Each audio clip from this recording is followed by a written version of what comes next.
ഈ സഹകരണ സ്ഥാപനങ്ങളിലെ മുഴുവൻ ഫീസ് കൂട്ടി UDF സർക്കാർ വന്ന ഉടനെ തന്നെ വ്യാപകമായ പ്രചരണം.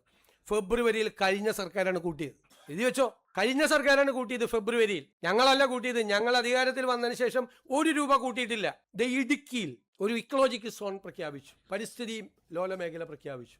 ഉടനെ ഇടുക്കി CPM ജില്ലാ സെക്രട്ടറി ഉൾപ്പെടെയുള്ള നേതാക്കൾ പറയാണ്, VD സതീശന്റെ നേതൃത്വത്തിലുള്ള സർക്കാർ വന്ന ഉടനെ ഇടുക്കിയിൽ പരിസ്ഥിതി ലോല മേഖല പ്രഖ്യാപിച്ചു.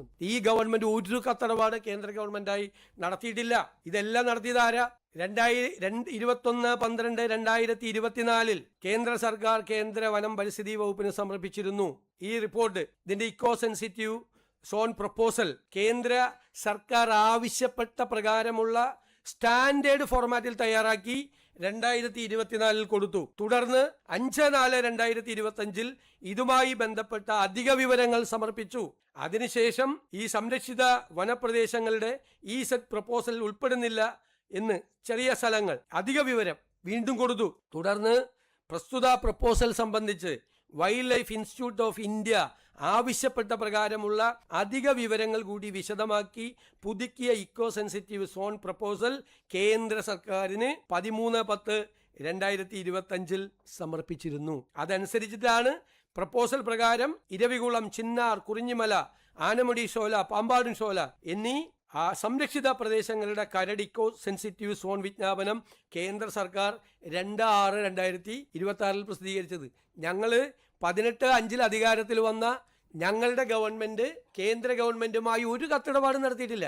ഞങ്ങൾ അധികാരത്തിൽ വന്ന് 17ാമത്തെ ദിവസം ഇക്കോ സെൻസിറ്റീവ് സോണായി ഈ ഇടുക്കിയിലെ മേഖല പ്രഖ്യാപിച്ചതിന്റെ മുഴുവൻ ഈ സംസ്ഥാന സർക്കാർ കൊടുത്ത പ്രപ്പോസലിന്റെ അടിസ്ഥാനത്തില്ല. എന്നിട്ട് പത്രസമ്മേളനം നടത്തി പറയാണ്, ഞാൻ മുഖ്യമന്ത്രിയായപ്പോഴാണ് ഇത് സംഭവിച്ചത്.